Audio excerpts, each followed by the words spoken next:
La convivencia nos propone divisiones y acuerdos. La polarización ha sido, es y será una de las características de la naturaleza humana. Arriba y abajo, derecha e izquierda, frío y calor, alto y bajo, y así podríamos seguir enumerando dos posiciones básicas, en las antípodas una de otra si las enfrentamos, los tales y los cuales son una interpretación de dicha división, cuyo objetivo es muy amplio y directo, la oportunidad de exponer las dos caras de la moneda e intentar una aproximación dentro de la oposición. Queda claro que existe un todo cuyas facetas, básicamente, son dos, pero en algún punto deberían coincidir. En matemáticas, la utilización del teorema propone soluciones prácticas. ¿Y por qué un teorema? Porque es lo más apropiado al momento de intentar un análisis profundo y llegar a una conclusión válida, viniendo de una probable hipótesis y elaborando una estudiada tesis, mostrarlo e intentar razonarlo. Es el objetivo final. Juntos esperamos lograrlo. Bienvenidos a Teorema de Tales y Cuales. Teorema de Tales y Cuales.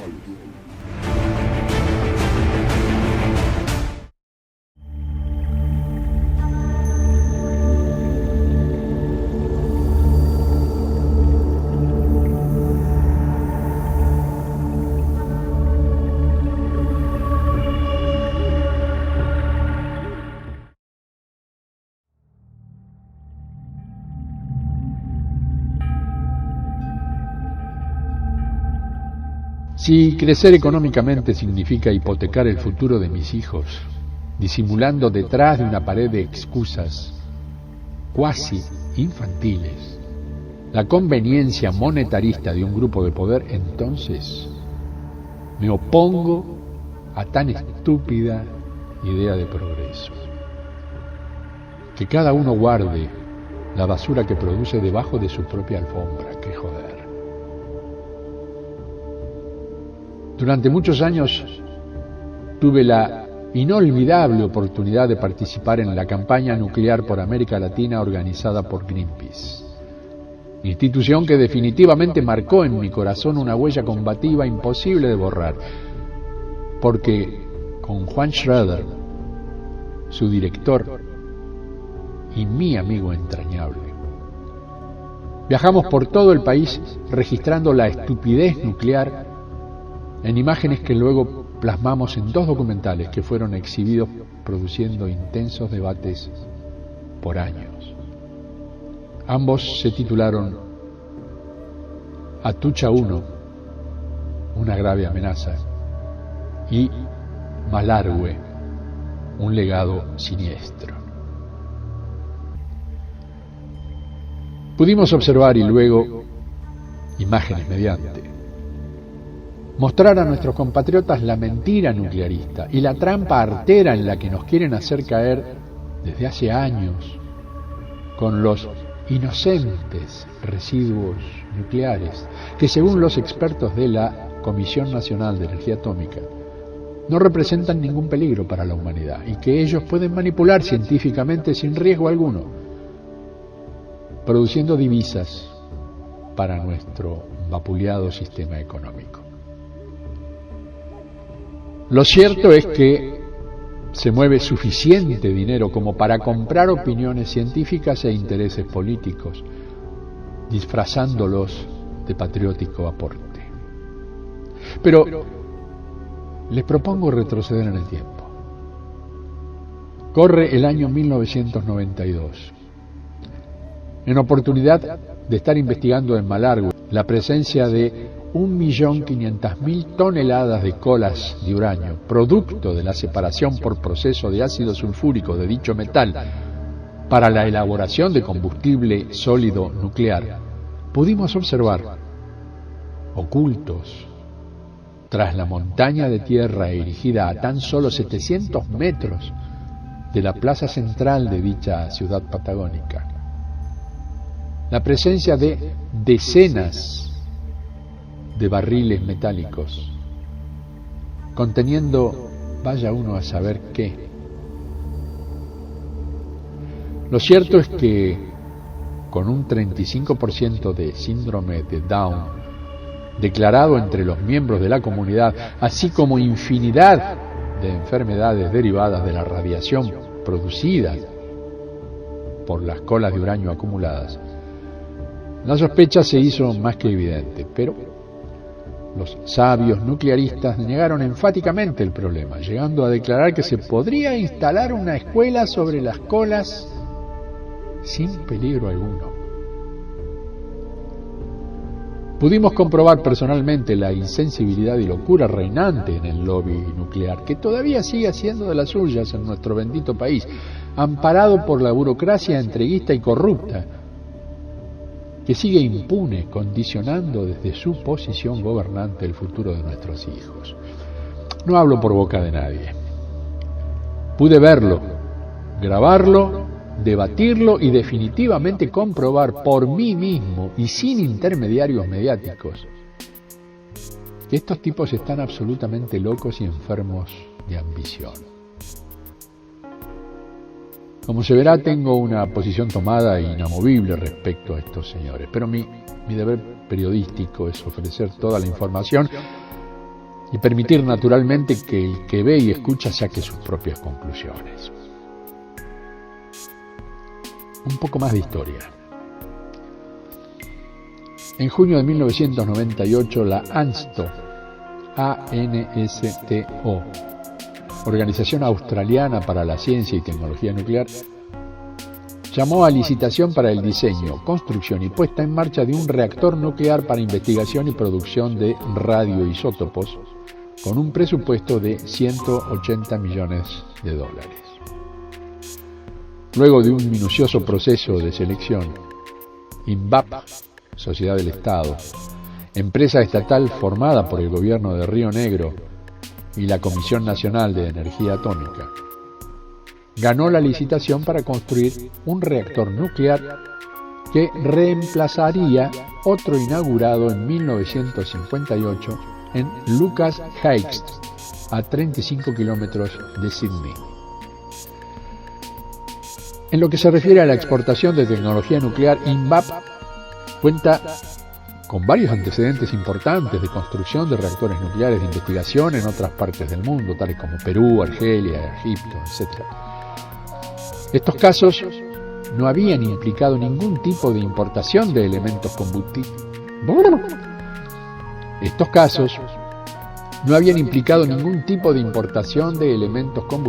Irradiados, ECI. Residuos. Repito, importación de elementos combustibles irradiados a la Argentina. Por el contrario, los contratos previeron el almacenamiento directo de estas sustancias en el mismo país. Por su parte, el contrato firmado con Australia es diferente en este aspecto. De todas formas, la no ratificación del acuerdo por parte de la Argentina no implica un impedimento para la realización y puesta en marcha del reactor. Solo dejaría en stand-by la posibilidad de que dentro de 15 años se trataran en nuestro país los ECI de la comunidad de Lucas Heights. En esos momentos, la Comisión de Relaciones Exteriores y Culto de la Cámara de Diputados de la Nación estuvo abocada a definir su postura en torno a este acuerdo con Australia. Más de 60 organizaciones no gubernamentales se opusieron a la firma de este acuerdo, porque interpretaron que el texto dejaba abiertas las puertas de la Argentina a la recepción de los desechos nucleares producidos en Australia para su tratamiento en territorio nacional, violándose de esta forma el artículo 41 de la Constitución Nacional, que prohíbe expresamente el ingreso al país de residuos radiactivos. Por su parte, quienes apoyaron la ratificación del acuerdo vieron en la postura de los ambientalistas prejuicios antinucleares contrarios al desarrollo de una rama de la producción de alta tecnología en la que la Argentina se destacaba y se destaca en el nivel internacional. Había que esperar y ver El punto conflictivo era el artículo 12 del acuerdo binacional, donde se expresaba que la Argentina aseguraría el proceso fuera de Australia del combustible irradiado por el reactor. Luego de realizado este proceso, todo el combustible acondicionado y todos los desechos radiactivos resultantes podrían regresar a su país de origen para su almacenamiento. Esto suponía la posibilidad del envío de combustible gastado del reactor para su acondicionamiento en la Argentina, con el hipotético caso de que la compañía francesa, Cogema, que se ocupaba de esta tarea en la actualidad, dejara de hacerlo cuando debían ser tratados estos combustibles. Aproximadamente esto ocurrió allá por el año 2017. Los opositores al acuerdo, representados en la Comisión de Diputados por Rubén Giustiniani y Carlos Raimundo, alertaron acerca de que el acuerdo estaría aprovechando el vacío legal que había en la Argentina con respecto al tratamiento de los residuos nucleares. La Ley Nacional 25.018 sobre el régimen de gestión de residuos radiactivos, promulgada en octubre de 1998, preveía la elaboración de un plan estratégico de gestión de residuos radiactivos, que fue preparado por la Comisión Nacional de Energía Atómica, pero nunca fue aprobado por el Ejecutivo Nacional. De manera que, todavía, y espero que me corrijan, no hay una política de Estado definida sobre el tratamiento de los residuos radiactivos en la Argentina. Por este motivo, no se procesan esas sustancias en el país, sino que son almacenadas.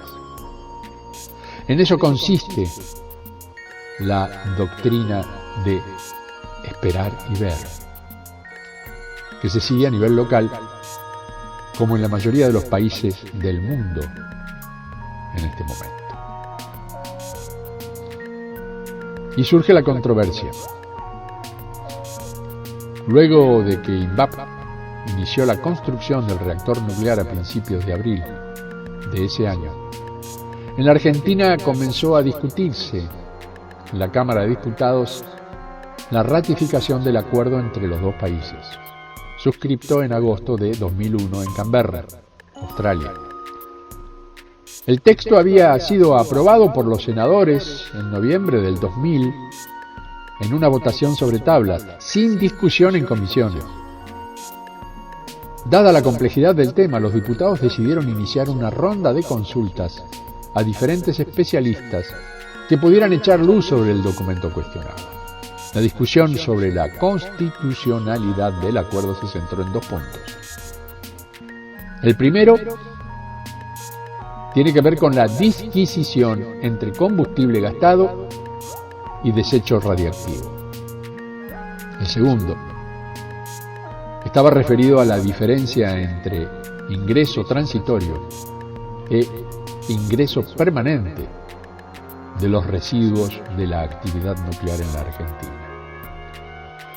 Luego de consultar a constitucionalistas, las autoridades de INVAP concluyeron que no existe impedimento constitucional al ingreso temporario en la Argentina de elementos combustibles usados con el fin de acondicionarlos para su almacenamiento permanente en Australia.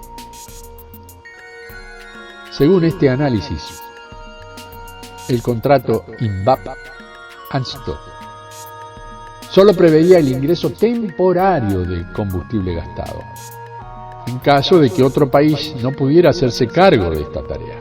Como no se consideraba residuo el combustible gastado y el ingreso del combustible sería temporario, el tratamiento en territorio nacional de los ECI del reactor nuclear no sería violatorio de la Carta Magna.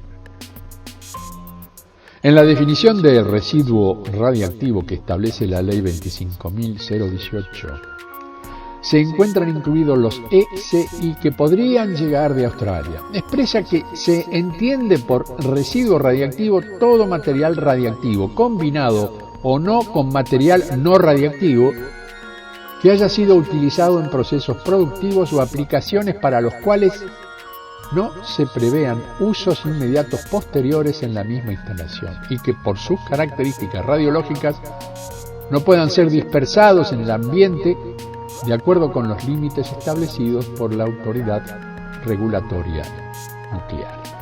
Pero la sociedad se apoya en la justicia.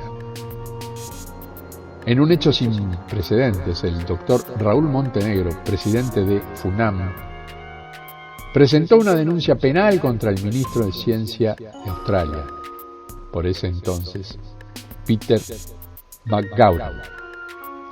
Este funcionario había visitado oficialmente la Argentina, donde se reunió con diputados nacionales para apoyar el acuerdo nuclear con Australia.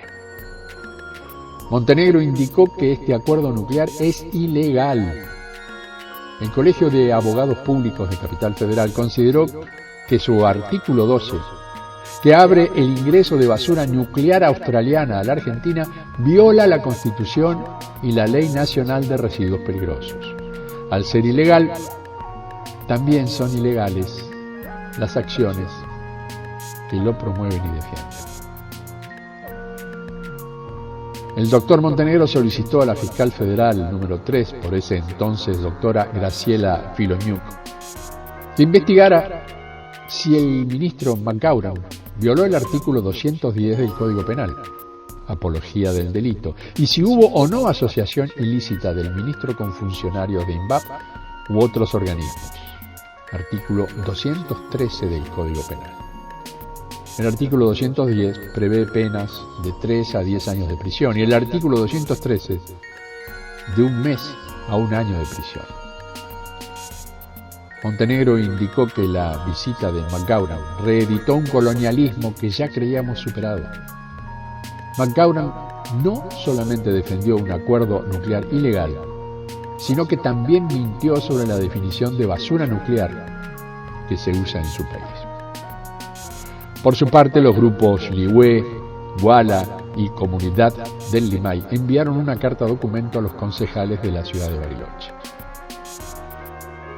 Concretamente, los mismos deberían rectificar los conceptos que decían refiriéndose al logro que definen como cuasi épico de INVAP, obstaculizado por una campaña destinada a confundir a la opinión pública a través de una interpretación errónea, cuando no falaz, de nuestra Constitución Nacional. Campaña en particular instigada por la multinacional Greenpeace. Y más adelante, que si ahora cediésemos a la demagogia de argumentos sin sustento científico que pretenden entorpecer la finalización de este contrato en marcha, etcétera, etcétera, etcétera. En lo personal, considero que estos fundamentalistas de la energía nuclear nos quieren imponer su propia basura. Porque esta energía ya demostró su total inutilidad y el peligro creciente que significa para el futuro de la humanidad. La bomba no se elimina instantáneamente. Los residuos, lenta, pero inexorablemente. Bueno, muchos me dirán que es historia pasada, pero la radioactividad está allí, esperando junto a los residuos. Anhelo que el futuro no nos dé la razón, porque de ocurrir ya será demasiado tarde. Mi abrazo de siempre. Hasta la próxima.